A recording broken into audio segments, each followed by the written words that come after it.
Welcome to the Rooster Teeth podcast. Hey, I am Geoff Ramsey. Gus Sorola. Joel Heyman. I'm Jenny McCarthy. Felicity Huffman. I'm Olivia Munn. I would totally do Burnie this week. Yeah. I would do myself. Waveforms are all over the place. I'm very wary of baked goods in the mail.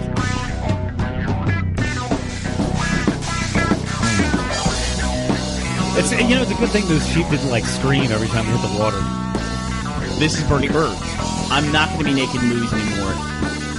If there is a God, I'm sure he approves. It might be the most uncomfortable thing I've ever experienced. No one's trying to steal your cloud song. We're all friends.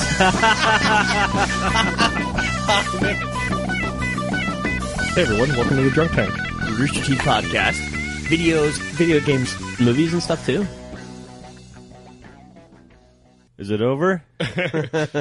Well, thanks for sticking with us through our longest intro ever. No kidding. Thanks, Kimosabi with 2 A's. Keith Mosabi? Keith Lewis. Keith. Oh. I feel like we're starting the second drunk tank of the day. Oh, man. What's up, guys? How's everyone doing? Hey, everybody. Hey, I'm doing good. I'm doing well. speaking of drunk tanks, I haven't used a segue in a while, Jeff, or Burnie. Hey, Jack, I was telling these guys before you got in this morning that I was listening to a local morning show on the radio as I was driving in. Morning Zoo. And they were saying, I guess, that the Austin Police Department is doing field sobriety training for its cadets this Friday.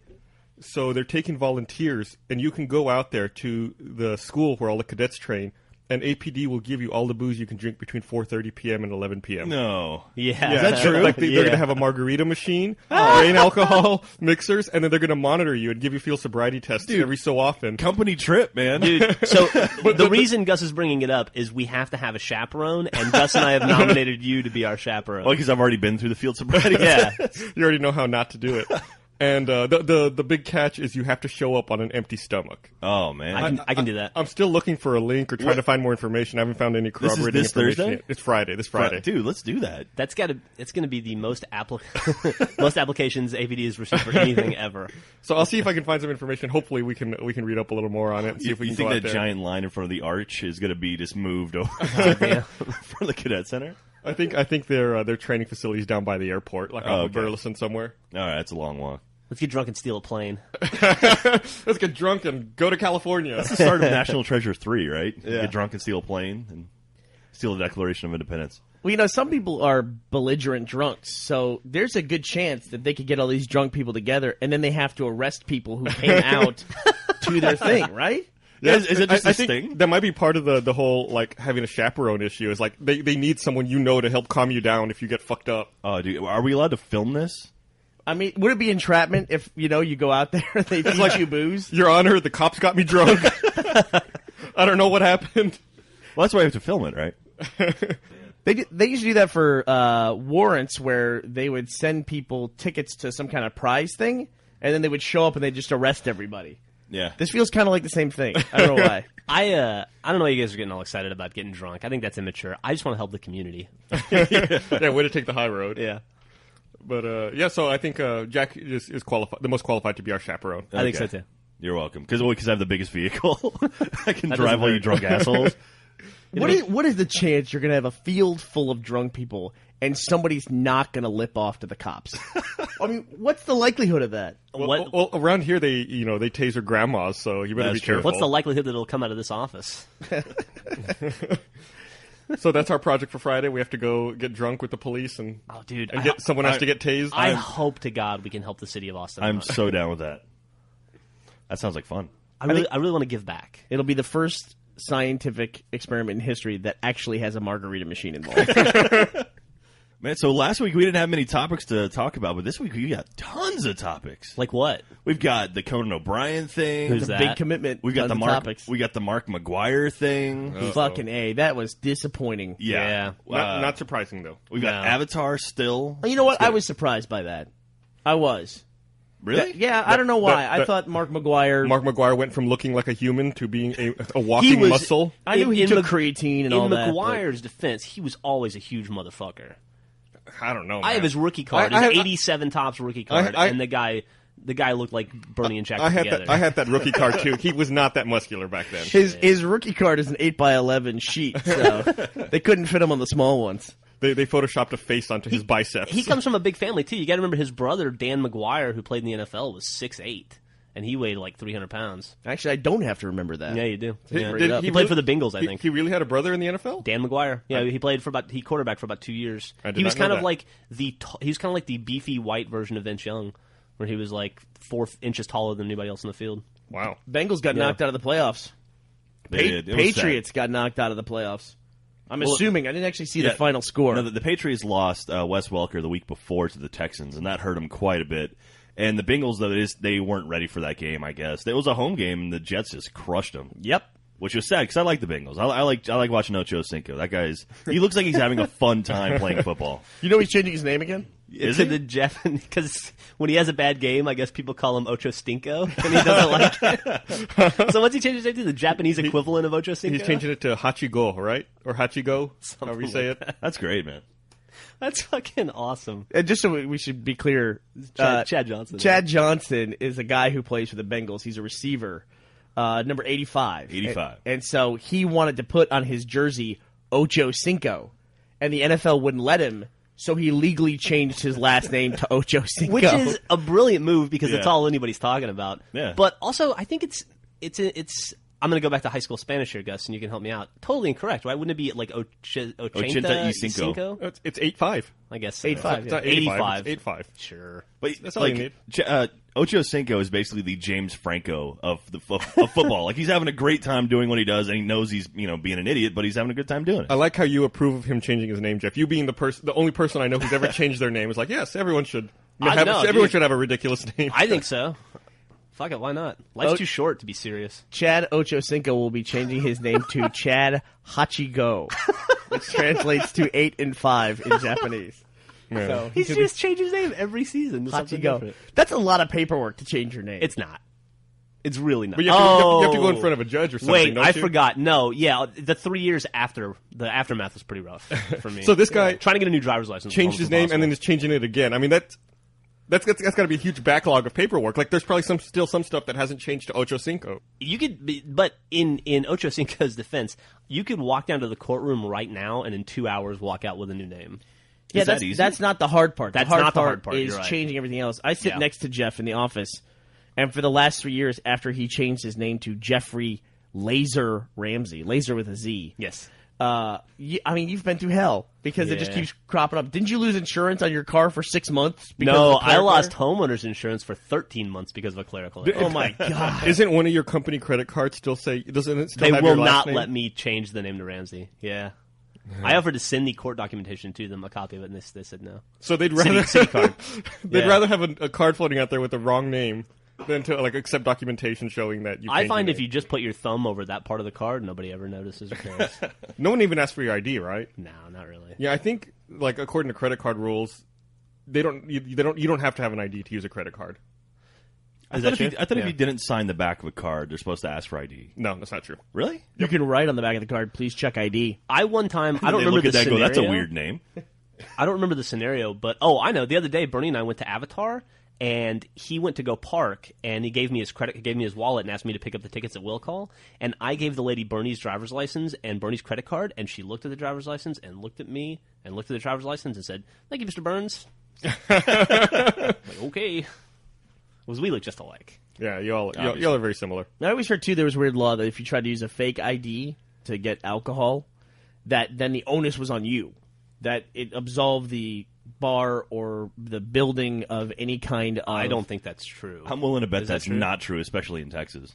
Right. Yeah. So Alcohol laws in Texas are ludicrous. Well, we're a Baptist state. When I first moved to Texas, there was nothing open on Sunday at all. Yeah. All the malls were closed on Sunday, and I think the only thing open was grocery stores. So that's the whole fucking Bible Belt, man. Yeah, That's I grew up with that. And is it that way in other states as well, where you can't buy alcohol on Sunday? No, I think in California you can buy alcohol whenever. You can buy alcohol 24 hours a day, and you can buy it anywhere. Not in California. The Girl Scouts sell alcohol in California.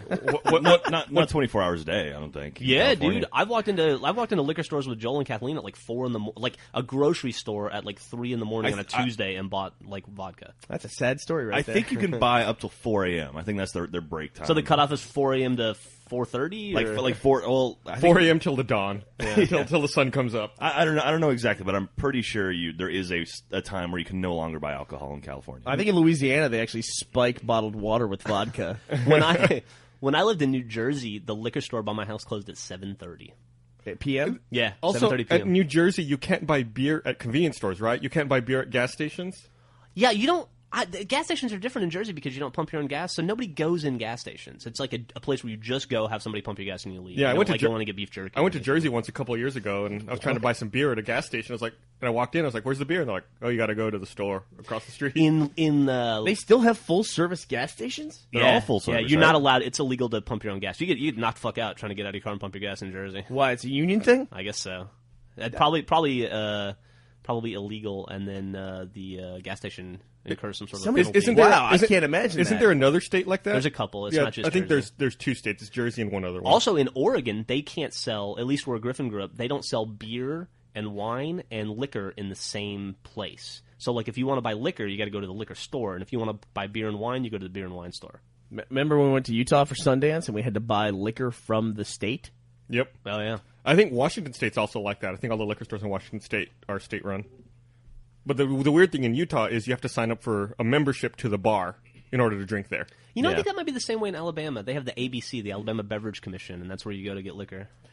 I like that you have to buy alcohol from these states, whereas Texas, they're just getting you drunk for free. When I was in Alabama for Christmas, I tried to sneak out and buy a bottle of wine for Griffin and I after my parents went to bed, because being at home and 34 at my house is like being 12 again for some reason. And I went to the gas station, and I couldn't find the wine in the gas station. And I went to the guy, and I said, do you guys have any wine? All I see is beer. And the guy looks at me and goes, why would we have wine? And I was like, well, I don't. And he's like, what's wrong with you? And I was like, I don't. And he's like, we got beer. And I was like, I'll could I get, okay. Did he slap you across the face? And there was like Miller. kidding. There was Miller, Bud Light, and Natural Light. And that was it. What a great selection. They didn't even have Heineken. They had Corona. That was like as exotic as it got. Well, you can walk down the street and miss to buy your wine. When I went to Amsterdam, I went with Jason a couple of years ago, and we were sitting at a bar, and there was a cute bartender who was working there. I think his name was Ralph. Serge. Yeah. No, she was real cute, and I think like Jason was trying to like chat her up and talk to her, and then after a while he's like, we need another round of drinks, and she asked what we wanted. And Jason was like, what's your favorite beer? She's like, they're all good. And he's like, no, if you can only have one beer the rest of your life, what is it? She goes, it's expensive, but it's this. And she pulled out a Corona, and Jason's like, "I'll take that." And it was like a $10 Corona. Dude, I used to go when I lived in Jersey. I used to go to this steak restaurant because they served Lone Star. Lone Star, because it was imported, was $5 a bottle in New Jersey. Man, in Eatontown, that's New Jersey. more than a 6-pack, right? Yeah, it's more than for Lone Star. It's more than a case. That's true. So, hey, last week was the UT championship game, right? I was kind of curious how long the alcohol talk was going to last. I was just going to sit here and watch you guys, wax nostalgic about beers you've drank in your life.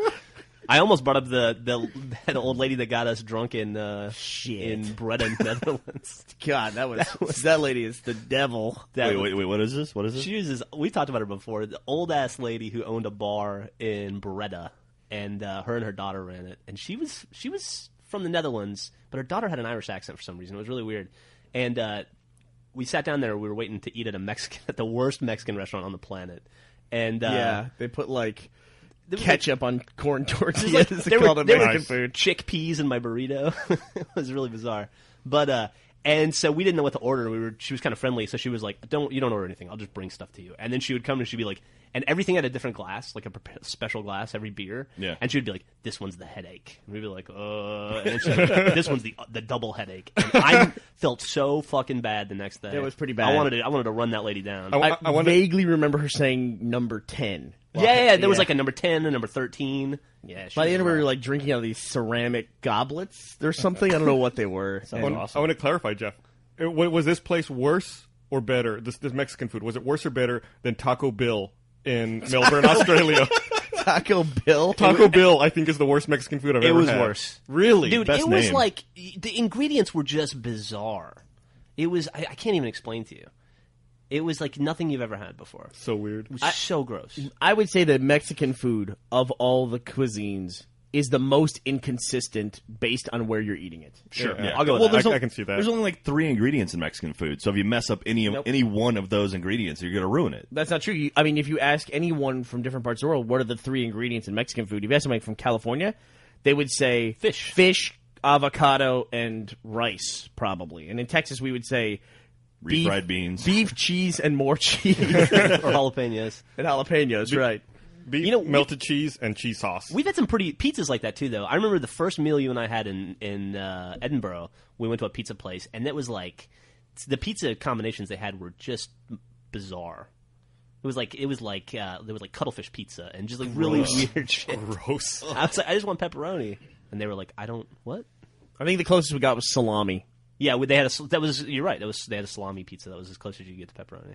Not the same thing. You know, I never... No, not the same thing. As a kid, salami always grossed me out because in Howard the Duck cuts off the tentacles from that monster and he says it's sliced salami. Yeah. So when I was a little kid in my head, sliced salami was always like gross alien tentacles.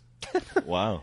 As a kid, I liked salami, but occasionally you would get this horrible, like, black pepper nugget in a piece of salami. I'm talking like Oscar Mayer stuff. And it was the worst experience of my life whenever I got that.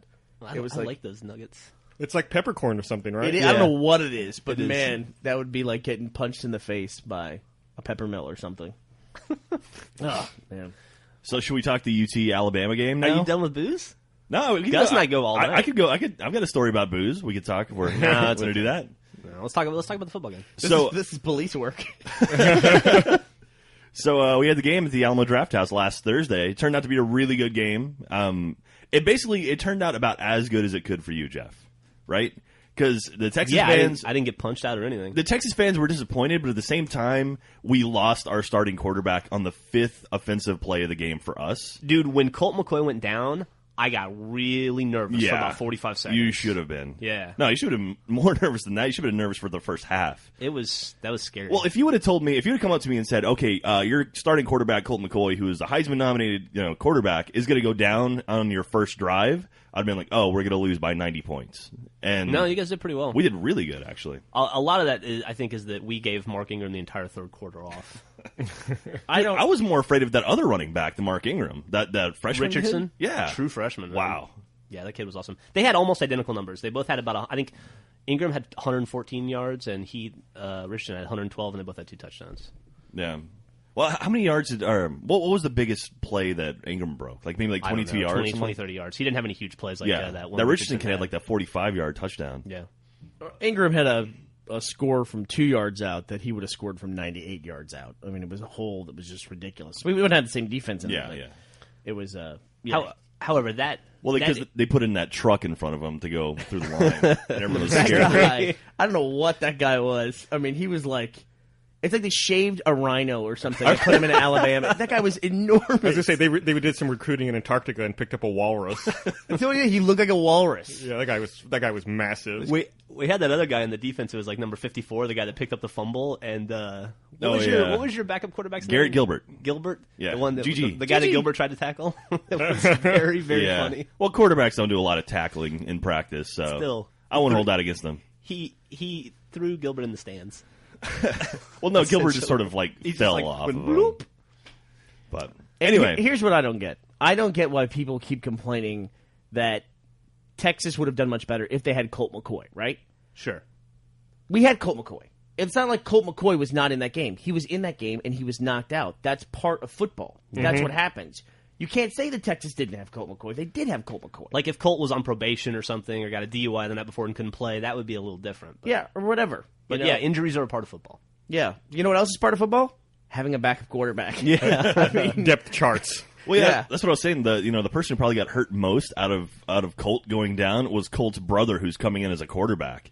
because Garrett Gilbert looked pretty damn good for a 19-year-old true freshman playing his first real minutes in the national championship game. Yeah. Like, he looked pretty solid. And he was kind of nervous at first. I think he had a few missteps, but he got it together. They didn't really let him play until about, I would say, really the second half. Like the end of the first quarter, and then most of the second quarter was all handoffs, and he looked nervous. But then when they finally, when he cooled off and was actually throwing passes, he looked pretty solid. The fact that he didn't die, just instantly die after that sack in the fourth quarter. Yeah. I mean, that was fucking brutal. He had 2 interceptions and then 1 fumble, but the 2 interceptions were both deflected. Like the one was the shuttle pass at the end of the first half, which was kind of crap. I'm more, I don't know if I blame Greg Davis for that or if I blame the running back for not catching that ball. He kind of looked like, take the ball, just take it. Take it. Greg Davis is the offensive coordinator for Texas, by the way.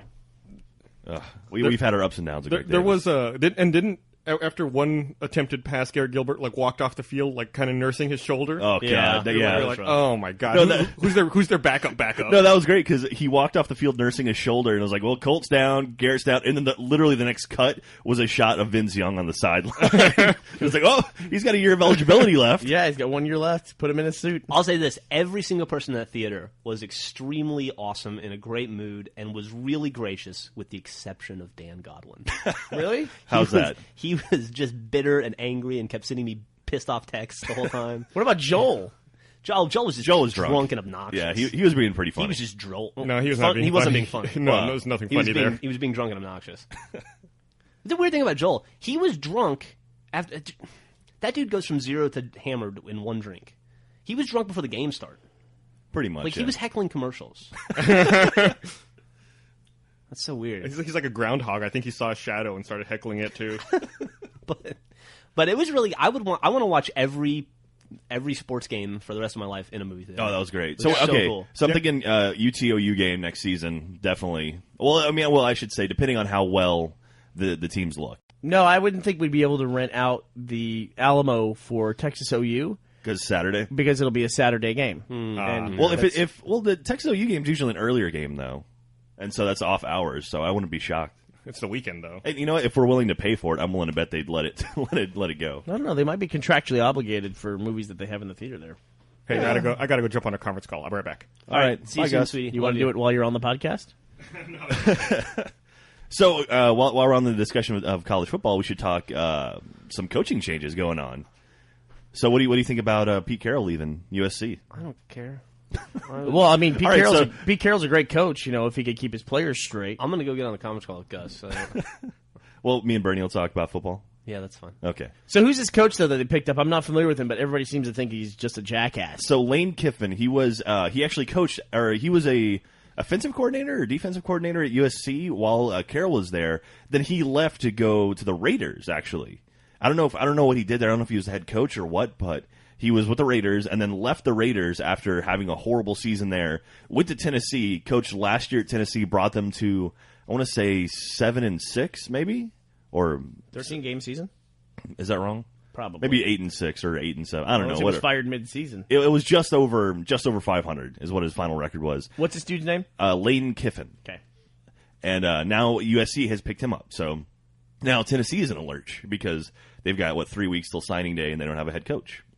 So thank you, Tennessee, or whatever. Current head coach of the University of Southern California Trojans.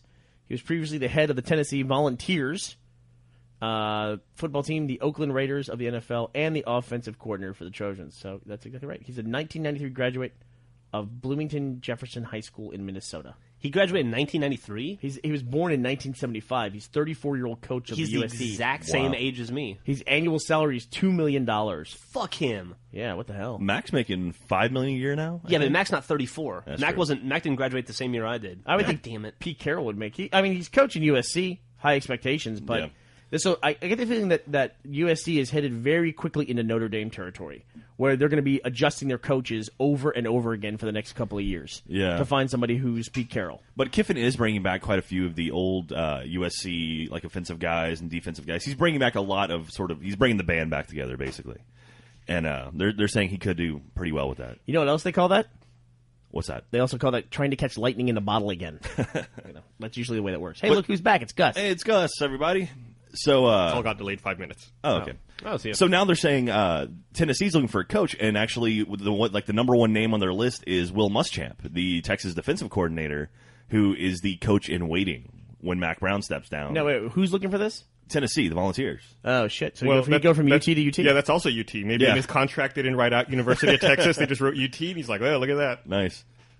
But that wouldn't shock Signed me. it. Like, like everyone's like, oh, well, he's the coach in waiting, but Mac Brown's not going to leave for another. I mean, Mac he's got enough goodwill at UT to last for another decade, I think.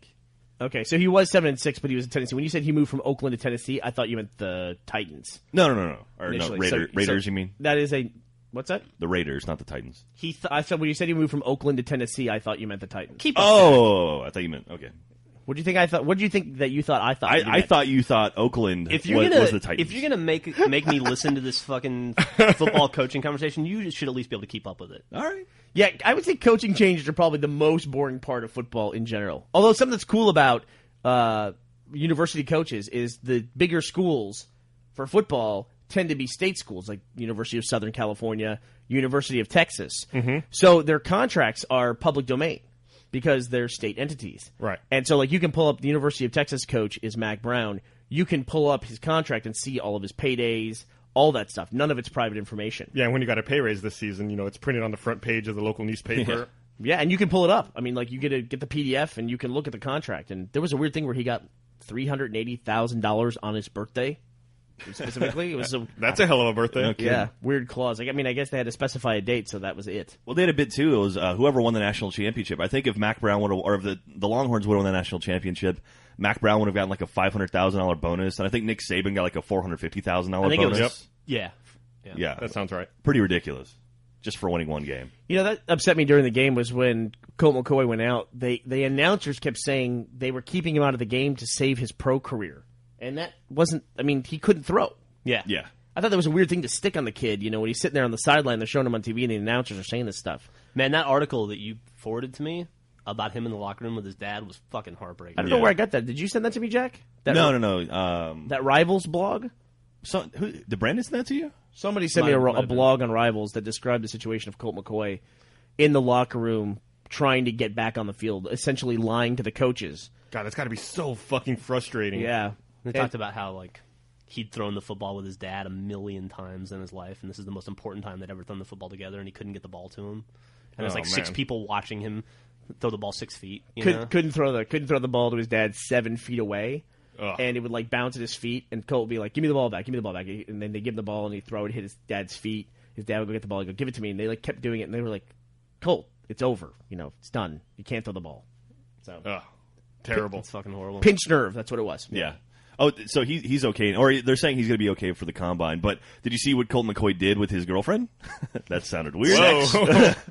So Colt McCoy proposed to his girlfriend, really, really hot chick from the stands. You've seen in all the shots of his parents.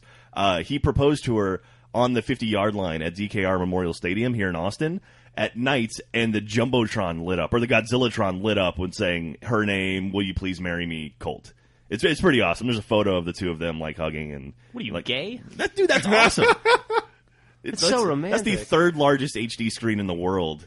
And her name was on it. And that meant so much to her. She's like, I always wanted to get married in HD.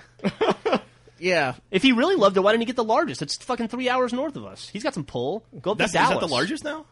I thought it was It's still bigger than the field. I thought it was still in Japan. I would just be like, don't you have enough football in your life? I mean, really, you got to go out of your way at night to do this stuff, and now you Yeah, gotta go she's to a like, football field. this is what I'm marrying. The rest of my life is going to be fucking football. I can't even get proposed to without football. If I were her, I would have said no. I would have said, listen. I got one word for you. He's a winning- restaurant. Yeah. Not everything's about put a- the Have field. them put the ring in the fucking dessert. in a football-shaped souffle. It's like, hey, babe, run a post pattern. He throws to the ring. He's like, no, that's an out, you dumb bitch. Oh man. That'd be like if Jack proposed to his future wife over Xbox Live. In the next room, it's like, honey, put on this headset. I have something I want to ask you. It's an Astro Gaming headset. It's the nicest headset in the world. It's the third nicest headset available. I've missed this. The last couple times you've been on, Jack, we've gotten a little easy on You you. have, actually. You guys done? Y'all done? No, I go all night. I think we go further. I didn't even get started on the achievement unlock jokes. I'm still trying to work in a pink Xbox controller somehow. So, did you see, Jeff, that Old Republic got pushed to spring 2011? Is that pushed? Is it really pushed? I mean, they never announced the date. It was expected to launch. It was this speculated year. that it would launch this year, right? Yeah. But You know what? I would say speculation might have been there because they put out a fucking trailer for the game. I mean, call me crazy. Yeah, Once you start seeing game footage or a trailer and marketing for the game, you kind of expect to see that within the next 12 months. yeah, I mean, that'll be E3. It'll be 2 years since they put out the trailer before they put the game out. Mm-hmm. And they did an announcement, I'm sure, long before that. But MMOs are a completely different beast, though, because those things take forever to get ready. man, I don't care. Take as long as you need. Just make it awesome. Yeah. I can wait a year. Yeah, at this point, it's not like, we're looking for content. Yeah, anywhere. it's not like this is going to be a dry year for games. Yeah.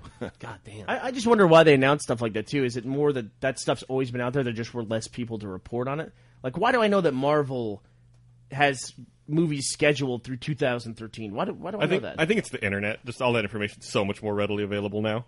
I guess so. Hey, can somebody explain to me the relationship between Sony and Marvel and why Marvel doesn't own the rights to Spider-Man movies?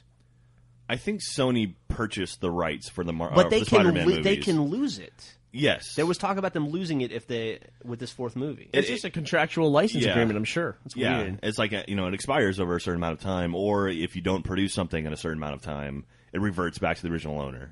I don't know for sure, but that'd be my guess. I'm sure they don't have a perpetual license to it. They signed, they probably optioned the property. Sure. And then it was out there for a while, and then they used it, and they're just in their licensing agreement. They'll wait for it to expire, and it'll revert back to Marvel at that point. So what we're talking about is Sam Raimi and everyone who's in the first 3 Spider-Mans are now off of Spider-Man 4. Like, they're not making Spider-Man 4. Oh man, I was really looking forward to another dance sequence. What villains would they have had? Supposedly John Malkovich was lined up Vulture, for right? Vulture. Yeah. Howard Stern would make a great Vulture. He would. Is Howard Stern a good actor, though? Private Playing the Parts was- fucking Vulture in Spider-Man. I mean, what does he have to be? John Malkovich? That's a good choice, though. John Malkovich is a good choice for the Vulture. He's a creepy dude.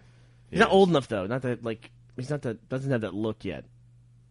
I don't know. They got makeup and stuff nowadays. Like, I hear they even use computers sometimes. I don't know, man. You run out of villains, you go long enough. I just saw a weird thing where, you remember Superman 4, The Quest for Peace? Yep. No, wait. Is that right? What's Yeah. the one where they made the Radiation Man? Yeah, that was That was Superman 4. 4. That was four, where right? they take the nuclear Yeah. weapons to the sun or whatever. Yeah, Yeah. 3 was Richard Pryor, 4 was Radiation Man. Did you know that in that movie, I don't know if it was to replace Radiation Man or if it was their first attempt to make Radiation Man, whatever he's called in that movie, they had Bizarro. And they had a live action Bizarro, and they shot with it, and there's a battle sequence between Bizarro and Christopher Reeve's Superman. I have no memory of that. It wasn't in there; it was cut. Oh, okay. And then they It was like they either replaced him with that Radiation Man character, or they just had him earlier in the movie and cut all those scenes out. I was gonna say Millie just watched Superman 4 not too long ago, and No, it was lost to time and suddenly rediscovered, and it was terrible. I bet. It's like Thorium. I mean, I don't know if it was, It was lost to time. I don't know if it was terrible in the relative world of Superman 4, but just in general, it was fucking horrendous. We'll What? post a link to that. So now Sam Raimi, instead of doing Spider-Man 4, is working on the World of Warcraft movie. You hear about that, Gus? Yeah, they got announced at BlizzCon last year, I I'll think. say this: for Sam Raimi and Tobey Maguire and all those guys getting fired, they didn't seem to give a fuck. No, I'm sure they got paid plenty to make Spider-Man 3 that they're not concerned about 4. Yeah, Because they were contracted for 1 and 2, right? And then they all got a huge payday for 4. dude, Yeah. that's the lamest thing I've ever seen in my I entire just showed life. Jeff a It's picture like of the Edward. Bizarro. It's like a beefy Edward Scissorhands. Yeah, and he's kind of like Frankenstein more than he is like Bizarro. Yeah, Bizarro was supposed to be like a really big guy, right? He's supposed to be Superman. Yeah, he's Superman. But he was like a big mutated version of Superman, right? No, he's Nope. Superman. Really? Yeah, he's just like a gray. He's got like grayish, like an unhealthy skin, like a thicker jaw, retarded version of Superman. Huh.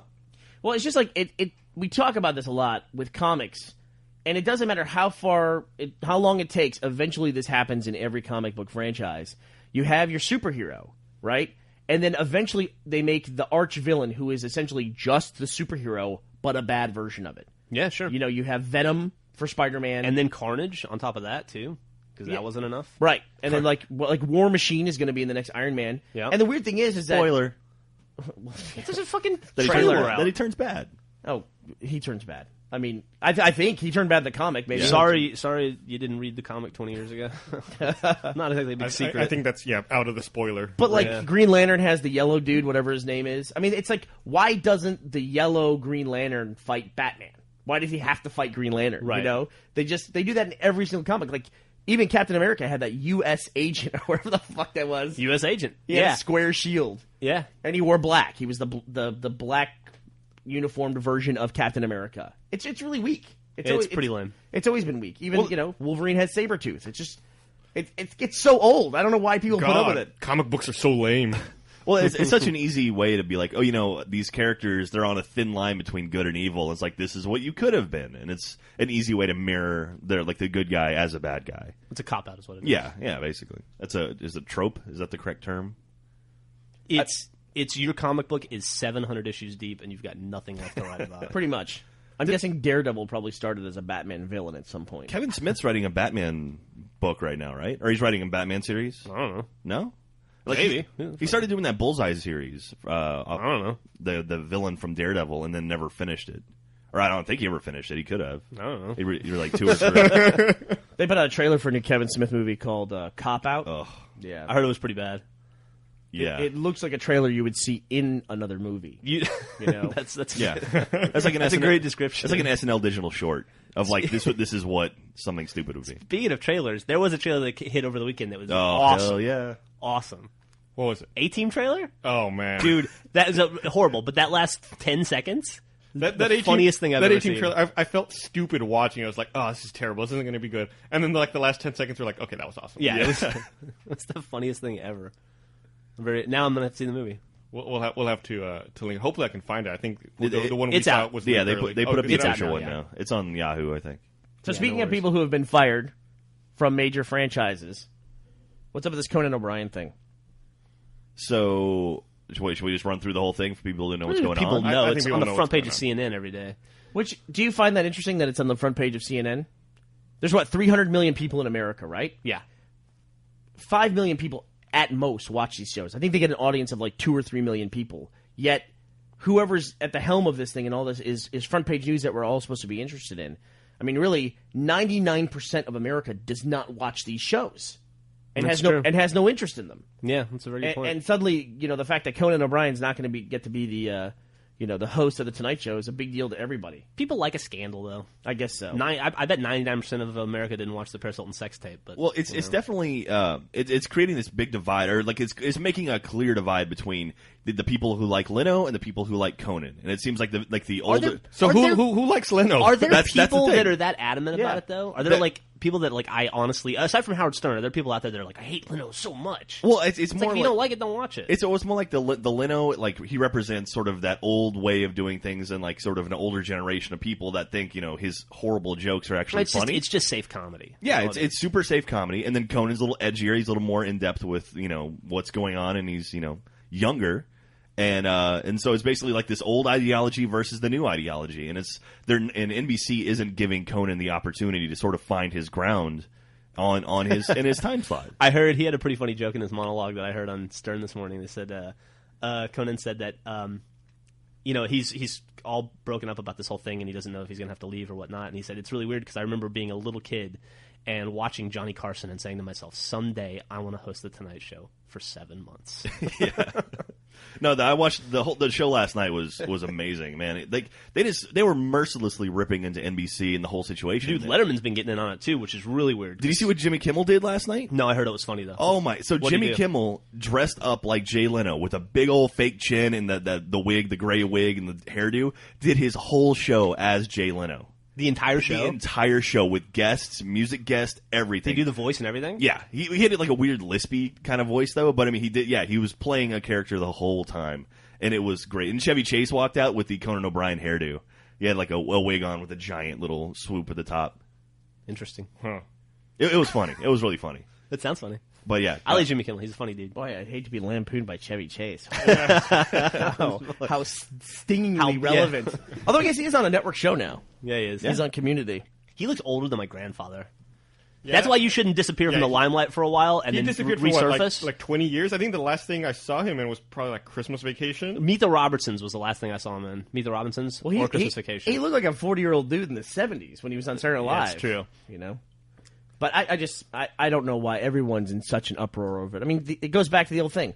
If you like Conan so much, watch the goddamn show. Yeah. And then there wouldn't be any controversy. If all Conan fans watched it, there wouldn't be a problem. And now you get to go on Twitter and the internet, which is becoming the champion of failures, basically. I don't understand that. Let's all change our Twitter icons orange in a show of support for Conan O'Brien. For Coco. I mean, the internet seems to have a philosophy now of, we're not just going to root for underdogs, we're going to root for failures. Yeah. We're going to wait till something failures, and then we're going to be like, this is important to us. It's like, no, it wasn't important to you. Last week. Shut the fuck up. Actually, internet success. So Chuck came back on the air after like they basically renewed, or they brought it back for a third season, and it was only going to be like a half season. And the internet was so adamant about wanting him back that they've now renewed him for a whole full season. And their ratings for their premiere were better than anything from last season. Who is this guy named Internet? He sounds powerful. Yeah. But actually, Zachary Levi was on Conan last night. Zachary Levi is Chuck on the TV show Chuck, and he talked all about Xbox Live and video games last night. Really? Yeah. Yeah, I actually saw that interview also. I thought his story about playing on Xbox Live for the first time, playing Ghost Recon, and being like taken under the old grizzled veteran's wing was kind of funny. Yeah. Was the old grizzled veteran like 12? He commented that when Xbox Live started, it was so few people, and it was like the age skewed a little older. So like when he first started playing, it was like all like gruff sounding army sergeants were like, "Oh, come with me, I'll help you. We'll get through this together." And now it's like 12-year-olds screaming at him, calling saying he sucks and teabagging him. Then he explained what teabagging was between Conan O'Brien and Tom Brokaw was sitting next to him on public TV. It was pretty great. That Xbox Live thing too about the young kids on there. You run into it In Halo. You run into it. No. You run into it whatever the most popular game of the time is. Yeah. And Modern Warfare 2 has taken all of that away from Halo 3. I was on Halo 3 recently playing, and it's all guys that are either in college or out of college, and they're on there, and it's a lot more fun. You know one thing that's pretty cool? I saw Major Nelson posted the top 20 most played games of the year. Halo 3 is at the top still. Wow. 2, 3, and 4 were all Modern Warfare or Call of Duty games, but Halo maintained the top spot. Well, Halo 3 also did get 10 months that Modern Warfare 2 did not. It's true. But Halo 3 was also, a 2-year-old game in 2009? When did Halo 3 come out? 2007? September 2007. Man, that is crazy. That is crazy. It was a long time ago. And it was the most played game, a 2-year-old game. Yeah. Awesome. Where was ODST in the list? I think it was number 8. Number 8. I think so, yeah. You were telling me something about demos were on that list too, right? Yeah. It was. One thing I thought was weird was Left 4 Dead 2 was not on the list, but the Left 4 Dead 2 demo was. Huh. So there was another demo that made the list, but I don't remember what it was. What do you think that is? You think that's a sign of the economy? I guess so, right? Yeah.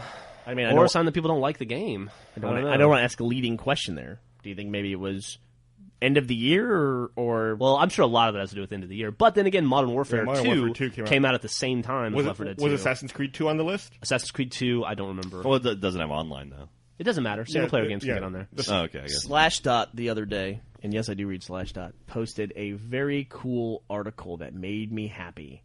And it was about the death of endings in video games, or how there are less and less endings now in video games, where that's the way games started. There was no ending. Yeah. You played Asteroids until you got the high score, and it just got harder and harder and harder. And you were essentially trying to beat yourself. And they said that now, somebody did an analysis, I think it might have been The Guardian in the UK, and they were saying that now that games have DLC, the people who develop games don't want to put in endings because they don't want to have a finite chop-off point for the game. Sure. And there's sequels and everything else. So, and if you do, you got to come up with creative solutions like Fallout. And that's like Assassin's Creed. Like Assassin's Creed, you play DNA strands in the game, and in the original game that you buy in the store, there are 2 strands missing. Like you jump from like chapter 11 to chapter 14. I don't like that. And it's like, obviously that, and then now they've come out and said, oh, that'll be the DLC packs. And it's like, that's I'm all for DLC, so cheap. but that's like, yeah, that's weird. Of course, now I'm going to have to play it too, because... Oh, yeah. Of course. Want me to read this quote here? Yes. Yeah, go for it. An article in The Guardian asks whether the focus of modern games has shifted away from having a clear-cut ending and towards indefinite entertainment instead. With the rise of achievements, frequent content updates, and open-ended worlds, it seems like publishers and developers are doing everything they can to help this trend. And it goes into detail from the actual article here. So I think it's cool, you know? Yeah, Absolutely. cool. You and I were talking about the other day, you know, ODST gets a little bit of flack for being a shorter campaign. I like that. I've determined the length of a campaign for a game should be about 5 or 6 hours. I think it's 5. I think 6, even 6 feels a little long to me. Like, Jack and I just we blew through Army of Two 40th Day. I think we put about 5 hours into it. Yeah, 5 or 6. And that was even a little slow because we were, doing videos and doing collections and stuff. And it felt perfect, though. We beat it in 2 sessions, essentially, and it was great. And the nice thing about it, too, is, like, you take a game like even Modern Warfare 2, which is a fun game, and I'm going back through and I'm playing it on Veteran right now. There's, like, 20 fucking levels in that game. And I played it in November, and then I'm going back right now and playing it again. I don't even remember half of them. But instead of having, like, 15 levels and an 8-hour game or a 10-hour game, why not just have 6 really good levels that are fun to play over and over again? Like, You mean like Left 4 Dead 2? Like Left 4 Dead 2, exactly. Or like Army of Two 40th Day, which I would be totally happy to go through and play with you, Jack, levels 1 through 7 again, because they were so much fun and they were so well designed, Yeah. And I don't feel like I got enough out of those levels playing in one time. No, so how do you feel about something like Grand Theft Auto 4? That was Totally different animal. okay, but it's an There's no open level. world. Yeah, there's no level. It's a sandbox. But I mean, there are levels you play. I mean, there's story missions you play. I mean, so I mean, it's not really level based, but it's the same idea. Like I can tell you right now, like 2 or 3 of my favorite level or missions from Grand Theft Auto 4. I don't see how it's comparable. I mean, it's not a level-based game, and we're talking about games that have more levels versus less levels. I guess so. I love sandbox games. Okay. Like if you went through and did all the campaign missions on Grand Theft Auto, and that campaign from beginning to end was only about 4 or 5 hours, I think that would be more than enough. And then you could spend a lot of time in the world doing either side missions or just doing whatever the hell you want, Yeah. or Yeah. playing multiplayer. No. Yeah, I Sure. like I don't know like about that that. idea. I like the way that some games are doing it, and the Saboteur was also another game that did that, where you could do your main storyline missions, but at the same time you could see other missions that were available and go do the side missions. So you could take, the game itself might take, let's say, 6 hours, but if you wanted to, you could extend that experience to whatever length feels good for you. Case in point, yeah, Gus and I were just talking about Saboteur the other day because he's going back through and playing it. I feel like we played 2 entirely different games because he was talking about stuff I don't know what he was talking about. I was talking about missions I played he had never seen, and it was cool. And I feel like if I wanted to go back and play Saboteur, I could play through the whole game again and get an entirely different experience just by doing the different side missions that he did, Okay. and vice versa. That's awesome.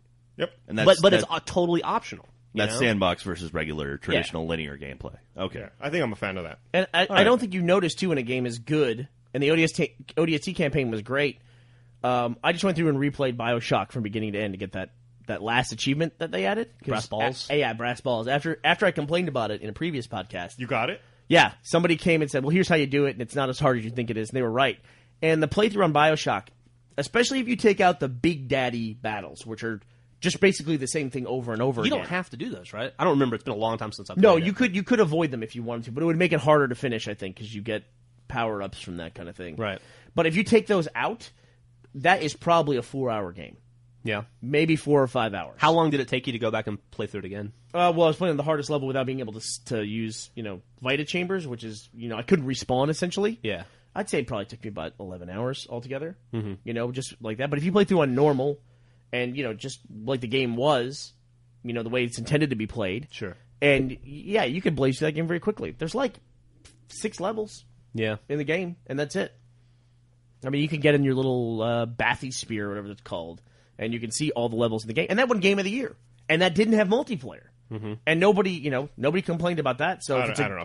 People were pretty loud complaining about the multiplayer for that game. I thought it was a stupid argument. I'm saying they were complaining about the length of the game. Oh, gotcha. Yeah. And it as long as the game's cool and it has some replay value to it, I don't think people should measure games on how long they take to finish. No. Absolutely. I agree. I think verdict agreed upon. That's probably one of the big reasons why we chose Left 4 Dead 2 without realizing it for Game of the Year. Probably. Because it's just a replay game. Just pick up, play, replay, done. Yeah, I think, Jeff, you and I have played through certain parts of Army of Two, like probably 5 or 6 times. Should we talk about how you totally screwed us over? I'm sorry about So, that. at the end of the game, there are basically 3 different threads you can take. I'm not going to say what. There's 3 different endings to this. We just call them A, B, and C. Okay, so there's A, B, and C. And so, but to get to that point where you can see the endings, you have to fight through this last battle that takes probably about, I would say, 15, 20 minutes of some of the hardest guys in the game, fighting them over and over It's again. a little dicey, yeah. And so we had issues just getting to the end the first time. And then we finally got there, and it's like we realized, oh, hey, there's other ways we can end it. We got to check out the other way, see if there's anything cool. And so we played again, probably played for another 2 hours to get to the second ending. And then after that, we took a break, and then we came back. Telephone. That's my conference call. Okay. All right. Then after that, we ended up playing some more to get that third ending. And so it was Jeff's turn to pick the ending. Well, before that, we had some trouble. Like, we got almost to that ending, and the power went out. Yeah. Oh, that's And then the next time we died, Yeah. we wiped. And then the next time... So the next time we make it to the end of the game, and it's Jeff's turn to select the ending, and Jeff picks the wrong ending. I just hit... Like, there's a green ending and a green button and a red button. And in video games, you always press the green button. And I just wasn't thinking about it, and so I hit the wrong ending And again. immediately I was like, "What did you do? Why have you done that?" And So, sure enough, then I got angry for 20 minutes or so, and then we tried again and got the other ending. So, But I cost us an extra 20 minutes, probably. I felt sincerely bad about I that. was sitting there like, "Wait a minute, this isn't right." And yeah, You know one thing I don't like about that game? Army of Two, 40th Day? what's that? After we beat it that second time, or that last time, I wanted to go through. There's a lot of cumulative achievements, like There get are. 6,666 kills, all that kind of stuff.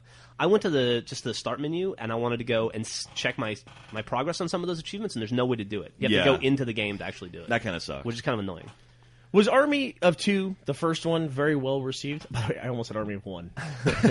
Was the first one well received? I don't did know. okay. I think the idea of the co-op gameplay aspect was a big deal. The game itself didn't do too hot. Got kind of ripped apart in ratings, but yeah, that definitely it was a different gameplay mechanic as far as like it's all co-op. The whole game is co-op. No matter what. Is the you and an AI or you and a partner?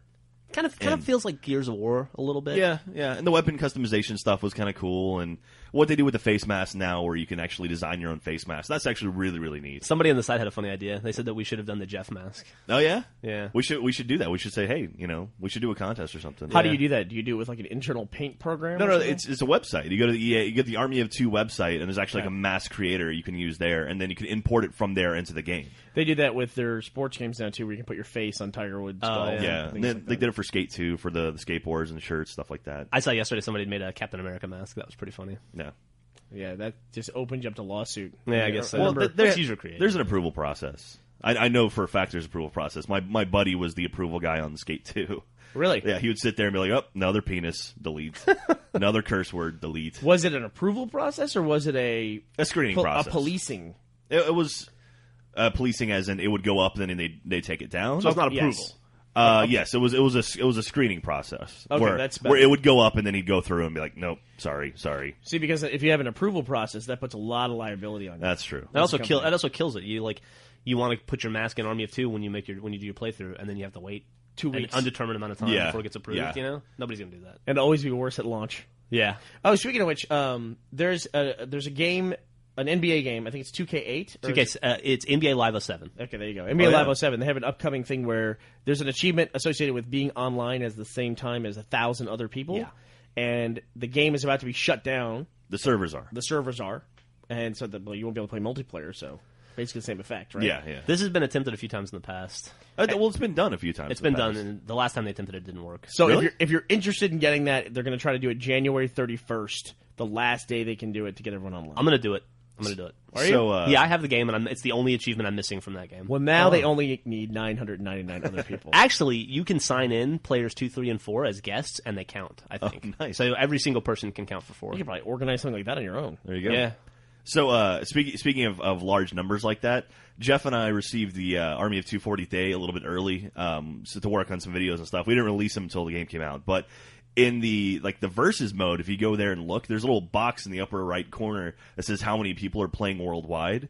And the first day we got it, we popped it on, looked at it, and said 3 players are playing worldwide, and 2 of them were Jeff and I. It was Really? kind of interesting. It was kind of like, oh, that's pretty sweet. Yeah. And so With even only- even the day before it came out, there were like 30 or 40, but it was kind of cool to see like that 1 or 2 days where it was like just us. Could you guys get achievements and all that in it too? Yeah. Yeah. Yeah. I hate that shit when I see other people playing a game that's not out yet. Well, Well- we've now turned that off where you can't tell what we're playing. Yeah, so. we've had to modify our gamer tags. We had to do this for Bayonetta 2. where we would get pre-release games. We're doing achievement videos. See, sometimes we get debug versions in, and then that's a closed-off system. It's part of PartnerNet. Nobody can see it. Yeah. But when we get retail copies early, or green copies, as I guess they're called, green or gold, whatever. we have to change all of our Xbox Live settings to private, so no one can see what we're playing and what achievements we're getting. And just so you won't be jackasses. What's that? And just so you're not jackasses. You know? Yeah. I get what you got to say. When ODST leaked, I remember seeing a bunch of my friends playing ODST, and it was like, damn it, you know. When you say it leaked, what do you mean it leaked? It got released, or like, I mean, Couple some targets sold yeah, early. I mean, yeah, somebody broke Street Date. Yeah, broke Street. Okay. Not leaked, or I guess not leaked.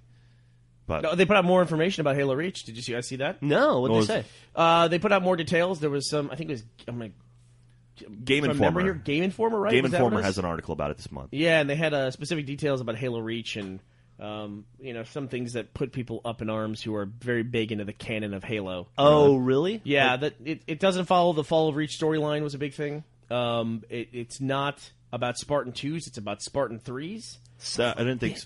I thought Spartan 3s didn't exist at that time or something. Well, that's what a lot of people are saying, that they didn't exist. Which kind of begs the question, is that does Bungie have to follow the extended universe storyline if that's accepted as canon? I mean, I don't know. I mean, you could apply that logic to Lucas as well, right? Does Lucas follow Extended Universe? And I'm sure there's a lot of people who don't consider, say, Fall of Reach, the novel, to be extended universe, but it really is. Yeah. Until the game does it, right? That's the first party. Yeah. But but then does Halo Wars count as extended? I think Halo Wars is part of the story, if I remember correctly. Because even in Halo Wars, there was a timeline where you can see how it fits into the overall timeline of Halo. Well, I would argue that the novel Fall of Reach fit into that timeline as well, until somebody made a prequel game that now kind of violates the rules of it. That's true. But we don't know. I mean, we'll have to see when it comes out. Yeah, nobody knows till they're playing the game. Yeah, right. But they said that they've revamped they're not reusing the Halo 3 engine. It's all, I don't know if it's brand new or if it's just tweaked or what. But I read another comment from an internet poster that said it looks just like Halo 3, which I've heard about every single Halo game when it comes out, that it looks just like the last one. If that were the case, Halo 3 would look just like Halo 1. Yeah, or Halo Reach would. The trailer looks just like Halo 1. Everybody that thinks that, go to Google and compare some screenshots. You'll be wildly surprised. Yeah, or even watch the first 5 seasons of Red versus Blue versus Reconstruction. Or God damn, I remember people were making that complaint when you and I were making the multiplayer beta video we did for Halo 3. And we had to cut back and forth. It was the free shrimp party or whatever that Sarge had. Yeah. And we were cutting between Halo 2 and Halo 3, and I always thought Halo 2 was a great looking game. I mean, we filmed in it for 3 years or whatever, and we'd be in Halo 3, and then we'd cut back to Halo 2, and I'd go, ooh, whoa. This is blurry. And, what the fuck? Yeah. I just recently went through the entire Halo 2 campaign. That is a long campaign. Wow. I hadn't played it in years. I think that was the only one I played through once. Did you do it? I'm sure you did it on Xbox. You didn't do it on PC, right? And go for the achievements? No. I don't have the PC for it. I don't have anything to play it. In fact, I just found out, this is a fucking nightmare. I don't have a PC in my house right now. I have one here that I can play like Steam games on, but I don't really have something capable of that at home.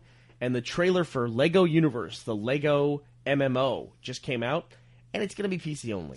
Yeah, I have the same problem. Griffin really wants to play Star Trek Online, and I do too, actually. But I don't have a PC, so I guess I'll get Parallels. we could do Boot Camp, yeah. Yeah, Boot not Camp. Not Parallels, Boot Camp. Yeah, I'll Boot Camp it. But I gotta go find a copy of XP somewhere. Boot Camp is a thing on Mac where you can install Windows, and you just reboot. Instead of rebooting into Mac, you reboot into Windows. And it works the exact same. I had no problems with it whenever I've had to use it. There's some software that I have for our business that doesn't work on a Mac because it's business software. But there's a thing. I don't understand this. You have to hold down the Option key to get it to boot. I've never gotten that on the first try. Is that true? Ever. It's just before that the sound pops up. You have to be holding it down. I hear you yell all the time. I've never had that problem. Like, I have to boot into Windows sometimes at work for soundtrack, for Audition, Adobe Audition, and I've never had that problem. But you're always screaming about it. I always miss it the first time. I don't know why. I think I figured out why though. I think it's because I have a wireless keyboard. Oh. And maybe the keyboard's not activated. I could see that, sure. So I was trying to figure that out. I was just trying to figure that out yesterday. That but totally makes sense. I actually still have to use a PC too, because the voice filter that we have for Red versus Blue is one filter that's only available in a certain sound program on the PC, and that's not on the Mac. Can't you just like pay the guys who made that filter to make a Soundtrack Pro version? No, of we it or made something? the filter.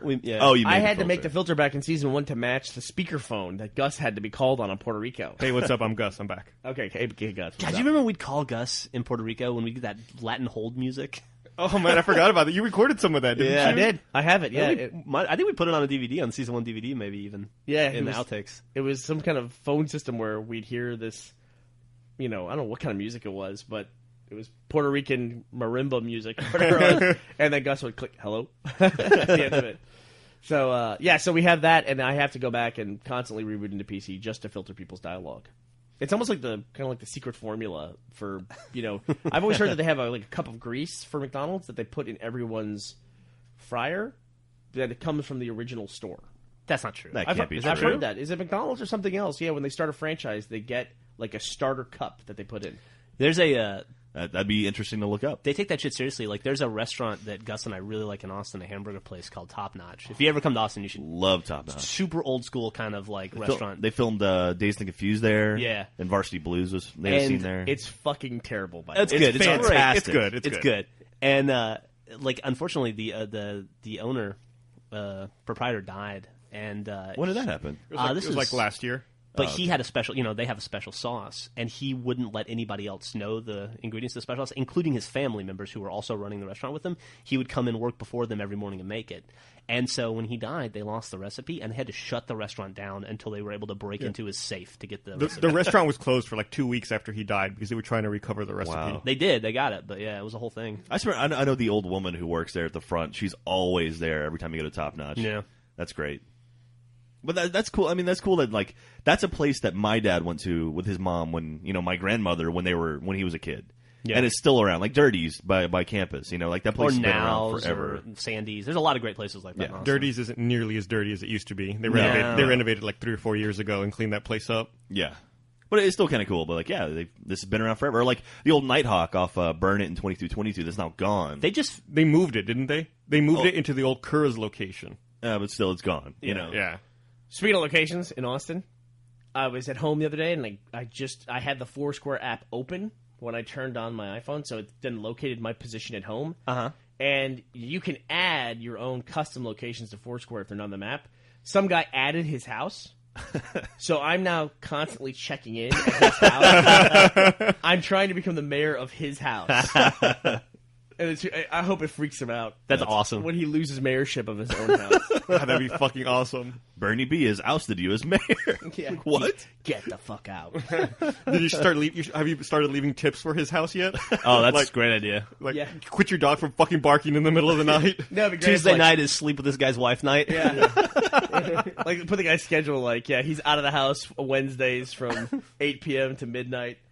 The back door's usually unlocked. Kind of thing. That's a great idea. I may get Roaring Fork from you. You might. Eventually. You might. I don't. I have a pretty weak hold on it actually right now. Did we ever figure out the actual specific way you can become mayor of something? According to the Foursquare website, you have to have the most check-ins over the past 2 months, and you have to have an avatar in your profile. Okay.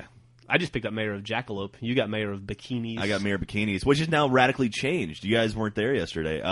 They're now putting in a wall and basically halving the size of bikinis. Which is a restaurant we eat at lunch quite a bit. I guess it wasn't making. We eat at Jack a and lot. Joel.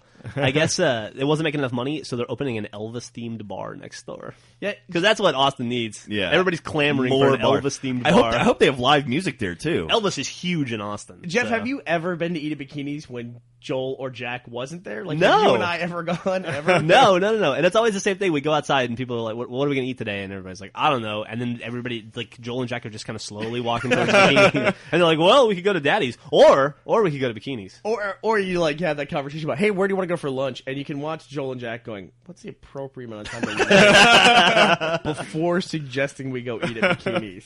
And you guys go eat there in the dead of winter when all the waitresses are wearing parkas. It makes no sense. I think that was because we were watching football. Because it's a sports bar. You go and watch some football games there, and it's, if you want to go watch it with friends that don't live near you, might as well go somewhere that has games on. Sure. Right, because it's pretty rare in Austin to find a sports bar. Well, no, downtown? Like, what other sports bars are downtown? Well, like right next door to that place, there's Daddy's. I will say, though, Daddy's is fucking terrible. It's fucking terrible. It's also slower. It's also slower, and it's more expensive.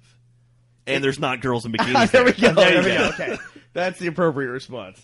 Find a bar on 6th Street that doesn't have a television showing a sports game. I'm going to miss the cold weather now that it's going away from us. Are you going to miss it? I am. I like. Is it done? I mean, really? Yeah, I'm sure. It was always South by Southwest was sort of the threshold of when I would say winter ends and sort of our summer begins. God, I can't wait for South by Southwest. Dude, Kick-Ass is the opening film. Did you see that? I saw that, yeah. I think I have to buy a film badge just to go see Kick-Ass again. I'm so excited. You for that really movie. don't. A film badge is like $400. But to see that movie again, I'm that Or excited. just- As opposed to wait, what the fuck are you saying? It's not like it's the only opportunity you're ever going to have to see the fucking movie And again. you've already it's not seen the going movie. back in the vault. You've seen the movie, and the movie's coming out I'm eventually. saying, You're it's gonna- not damn it, that Jack. good that I want to see it again. Pay $400. Pay me I'll go see $400, and I'll get the movie for you. I'll go see other stuff too, but I'm saying that is a big factor. As I want to see it again. Or wait 2 months and see it for fucking $5 at a matinee, you idiot.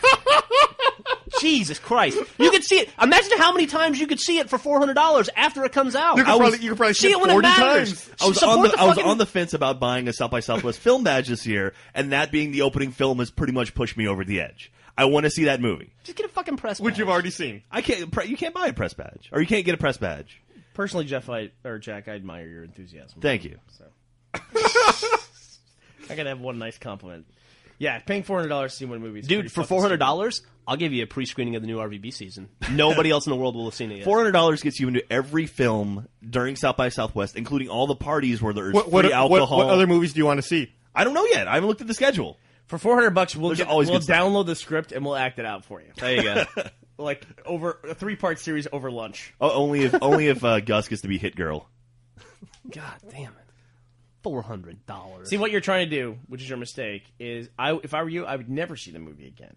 Because you saw it with a good audience, and that colored your impression in a positive way of the movie, and I think you think you're going to be able to recreate that, and you're not going to be able to. I think the opening night screening of that movie at South by Southwest will be very, very similar to what we saw at BNAT.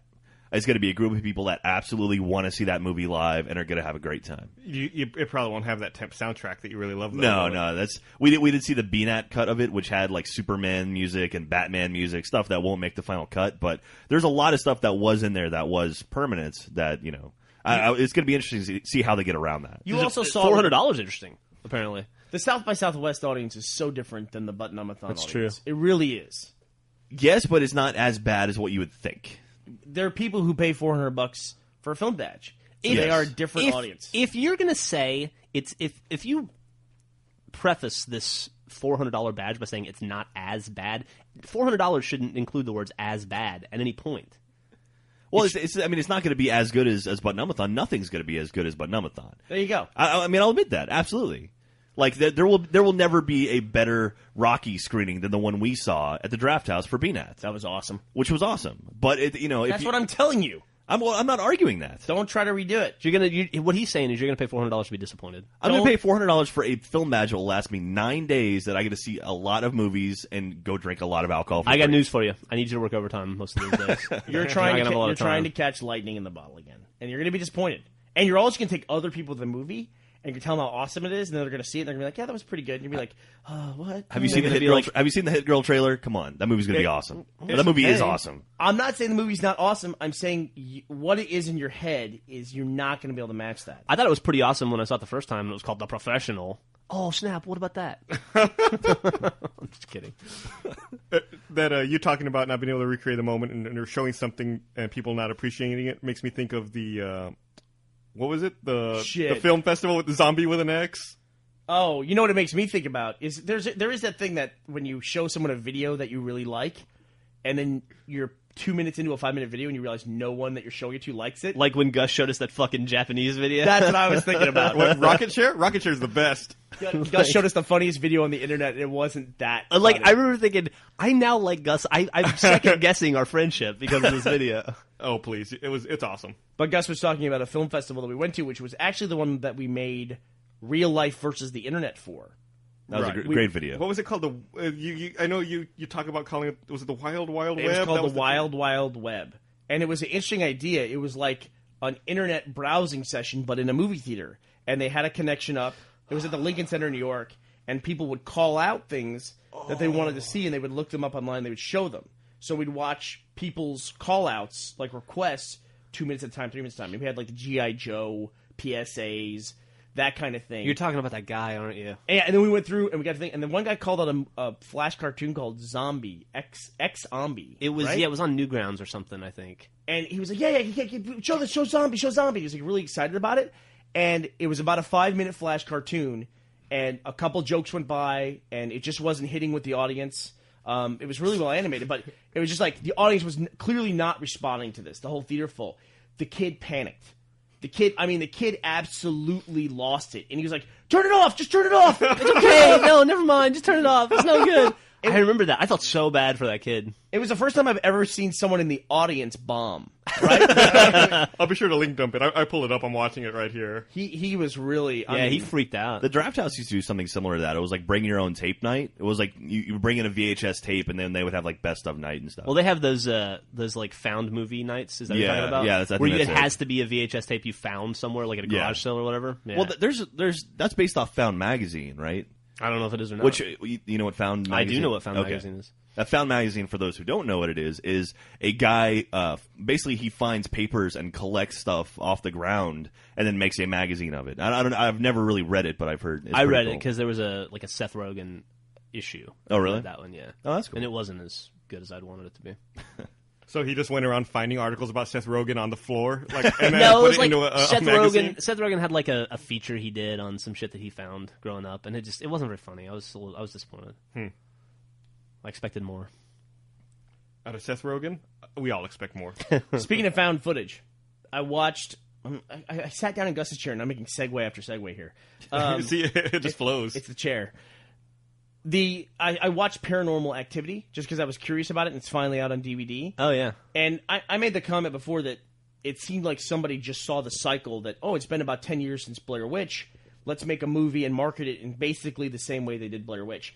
I didn't realize how on the nose that comment was until I saw the movie. That movie's just like Blair Witch. Really? Yeah, it's a movie about found footage where there was an incident that happens. They find this footage, and it's footage from the police department. They recreate what happens to these people through their footage. Oh, I didn't know that. It's a lot of walking around in this house. It's like Blair Witch in a house where they talk to this woman, and she talks directly into the camera, and then they just have these incidents. Is it scary? Yeah, man, it's like that creepy kind of scary, like when you're looking down a long hallway to a door in the middle of the night kind of a thing, you know? That's cool. I don't like that kind of scary. That messes with my head. Plausible scary. Yeah, believable scary. It's definitely like First Date, good movie, you know, where stuff's jumping out all the time. Not like Drag Me to Hell, which was fucking awesome. Drag Me to No, I'm Hell glad you finally saw it. Awesome. Great film. I don't know how I missed it. Was that 2009? Because I would have said that would have been one of the better movies of 2009. Was it 2009? I think it was. Yeah. It That was like actually January, February. that was the South by premiere in 2009. Joel did not get it. Didn't get Drag Me to Hell? Nope, he did not get it. Did he watch the whole thing or just that scene? Just that one scene that you and I watched, but he was... Which scene are you talking about? The homage scene to Evil Dead 2, the scene at the seance.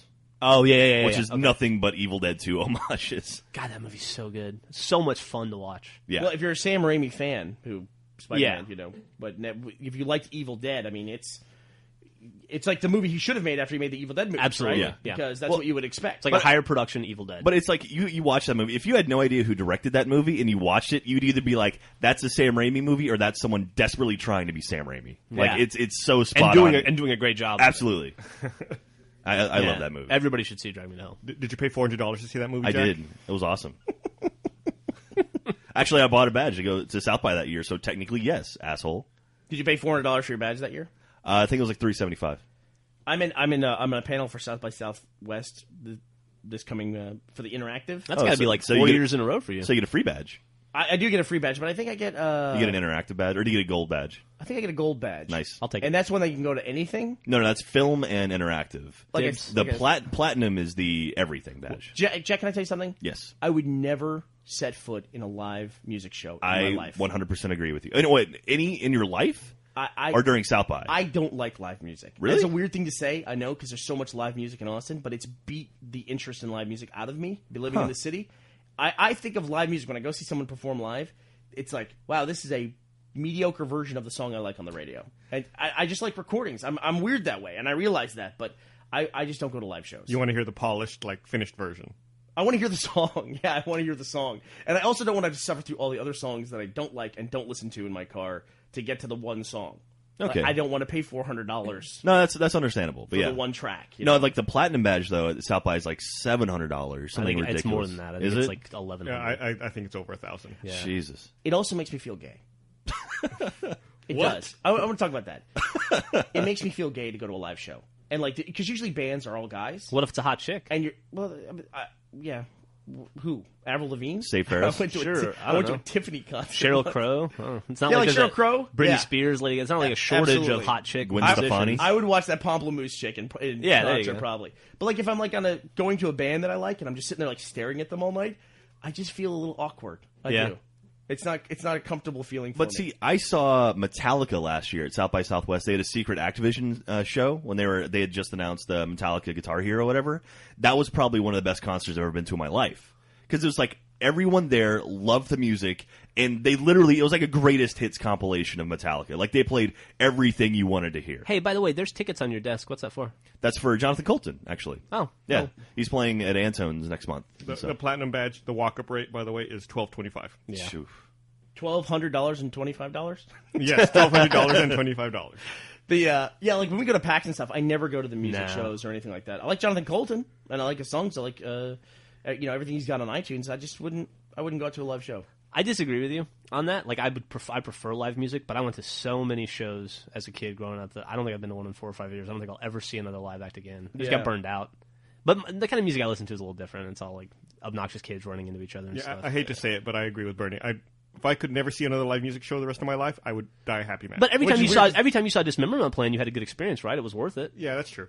I will say, living in Austin, I get really tired of the live music scene here because it's every bar in Austin has a stage, and every time it's if you go out Thursday, Friday, Saturday night, you're gonna go to a bar and there's gonna be a crappy band playing That's way because too loud. you go to places that have cover bands. We go to different bars. I No. never ever go to a bar that has a band playing.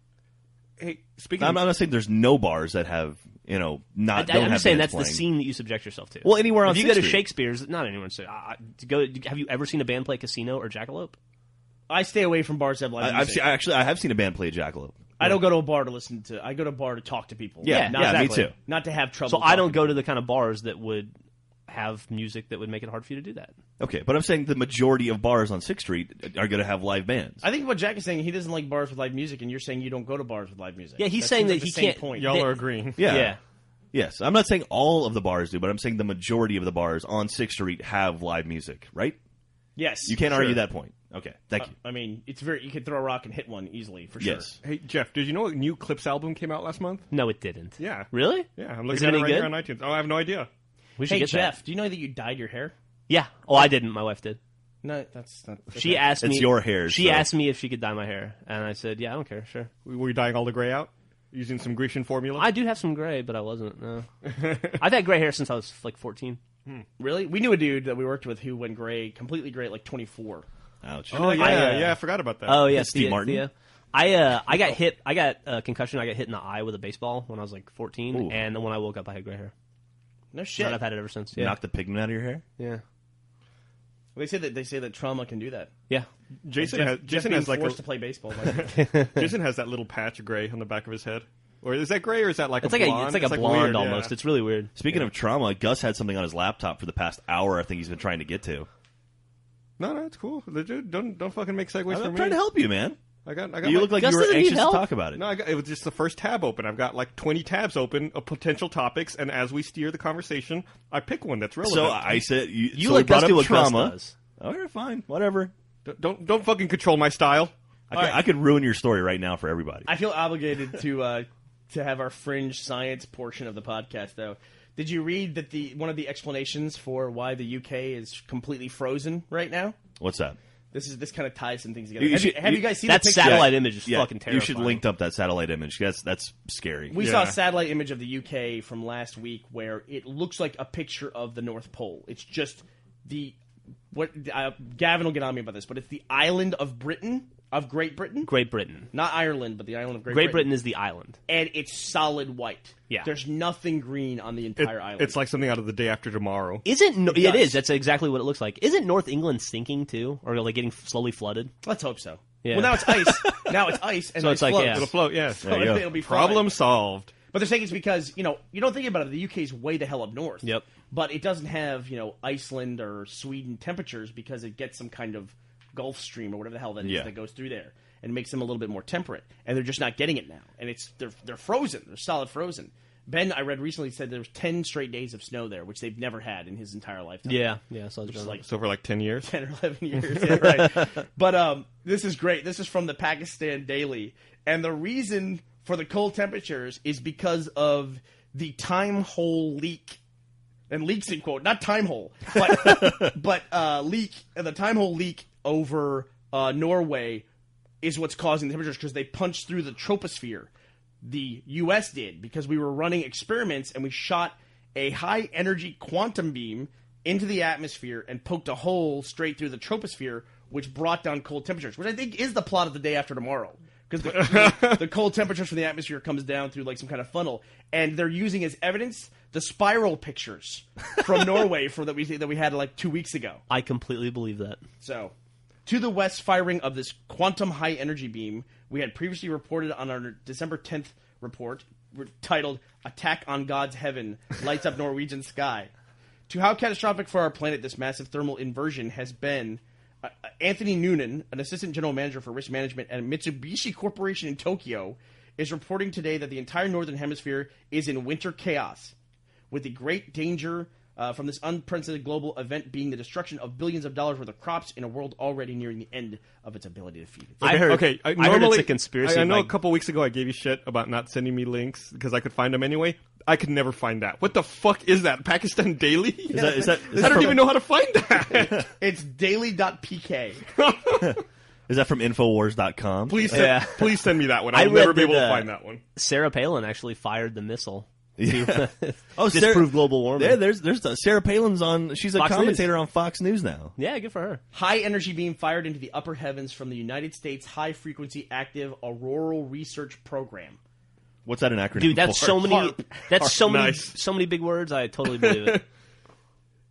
It has resulted in a catastrophic puncturing of our planet's thermosphere, thus allowing into the troposphere an, quote, unimpeded thermal inversion of the exosphere. No, I'm no scientist, but I have a question here.